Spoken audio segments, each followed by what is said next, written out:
Hey, tennis fans, welcome back to the channel. Today, we're diving into a topic that's been on everyone's mind. What's going on with Coco Gauff?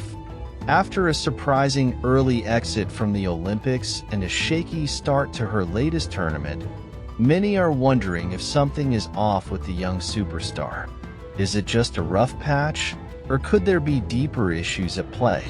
Stick around as we break down Gauff's recent performances and what this could mean for her future on the tour. But before, don't forget to like, subscribe, and hit the notification bell to stay updated on all things tennis. American Coco Gauff suffered an earlier than expected loss at this week's WTA National Bank Open.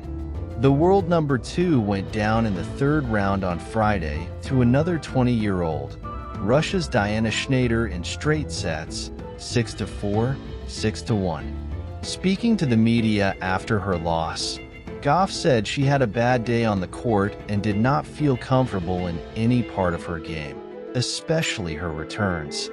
Overall, there is no part of my game that I felt comfortable in today. Returning-wise, earlier this year, I was like the number 1 winning percentage returns won. I feel like today I just missed so many returns. Backhand, forehand, serve, everything was just feeling off the whole day. So, it just wasn't a good day at the office, the reigning US Open champion said. Gauff came into the tournament after the Paris Olympics, which were held on clay at Roland Garros, which affected her chance to get more practice on hard courts. With her experience, Gauff knows that she needs to keep things in perspective. I can move on from it. These are all things that I feel like I can easily fix. It just comes to getting more reps. I didn't have the usual preparation I usually have going into this swing, so I'm trying to keep everything in perspective. I even felt that in my last match, I didn't really feel very comfortable. I just was able to edge those out. So, I think today I'm just going to try to learn from it, and I feel confident going into the next couple weeks, because I do feel like I'm building the points the right way. I'm just making a lot of errors, so I just gotta find the court. Despite the loss, Gauff has remained one of the most consistent players in the women's game, something that's reflected in her completing 100 consecutive weeks in the world's top 10 recently. However, the American isn't satisfied just yet and wants more. It's very cool. They told me earlier this week that that was the thing. It shows that I'm consistent, which is great. I want to keep pushing towards the top and keep trying to just win tournaments. I guess staying in the top 10 is a great accomplishment, but it's not like a goal, I guess. Obviously, if you keep winning, then that's the reward for it. So it is a show of all the work I've put in and week out on tour, Gauff added.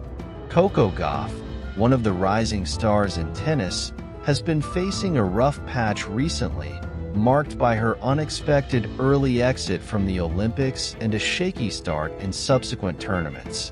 Several factors might be contributing to her struggles. Pressure and expectations. Gauff has been under immense pressure since her breakout at Wimbledon in 2019. As one of the youngest and most promising talents on the tour, expectations are high, which can sometimes affect performance, especially when results don't immediately align with potential. Physical and mental fatigue. The demands of the professional tennis circuit are intense, with little downtime between tournaments. Gauff's recent losses could be partly due to physical fatigue or mental exhaustion, both of which are common for young athletes adjusting to the rigors of the tour. Tough competition. The level of competition in women's tennis is incredibly high, with many players capable of producing top-level performances on any given day. Gauff may be facing opponents who are well-prepared and strategically targeting her weaknesses. Adjusting her game. As she continues to develop, Gauff might be working on tweaking her game. which can sometimes lead to a dip in results as she adapts to new strategies or techniques. Learning curve. Gauff is still very young, and it's natural for her to experience ups and downs as she gains more experience on the tour. Losses like these, while disappointing, are part of her growth and learning process. It's essential to remember that setbacks are common in the careers of even the greatest.